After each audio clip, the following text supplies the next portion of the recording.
Hi friends, इस video में हम बात करेंगे एलपीजी के बारे में। तो एलपीजी सिलेंडर जो कि काफ़ी लाइमलाइट में है after this Iran and US and Iraq Israel war की वजह से। सो बेसिकली अभी गवर्नमेंट और ऑयल मार्केटिंग कंपनी क्या प्लान कर रही है, वो ये बोल रही है कि आपका जो गैस का सिलेंडर पहले 14.2 केजी का आता था, अब वो 10 केजी का देंगे, जिससे कि सबको गैस मिल पाए जब तक ये शॉर्टेज रहती है, and it will not create unnecessary panic.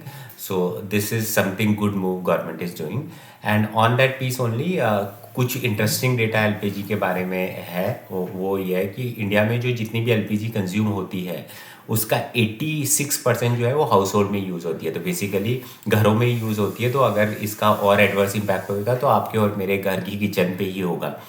And दूसरा इसमें इंटरेस्टिंग बात यह है कि वाइल 86% हाउस होल्ड में यूज़ होती है, 60% जो है वो इम्पोर्टेड आती है। मतलब हमारे कंट्री में कोई 40% एलपीजी का प्रोडक्शन होता है, चाहे वो रिलायंस करे, चाहे वो एनजीसी करे, चाहे कोई और करे। और जो 60% है वो फॉरेन से आती है, इम्पोर्ट होकर आती है। और उस 60% की भी अगर हम बात करें तो उसमें से 90% जो आती है वो गल्फ़ कंट्री से आती है, जहाँ पे भी झगड़ा हो रहा है, कुवैत, कतर, और Dubai, Iran, all this country.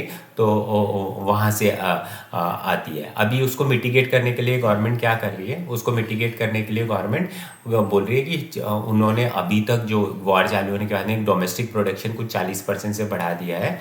Plus दूसरे कंट्री समथिंग लाइक अर्जेंटीना, जो साउथ अमेरिका में कंट्री है, वहाँ से भी ओवरऑल जो इम्पोर्ट बढ़ा दिया है। इवन यूएस से भी इम्पोर्ट बढ़ा दिया है। तो ओवरऑल इससे हमें हेल्प मिलनी चाहिए। So just a small update on LPG. Thank you.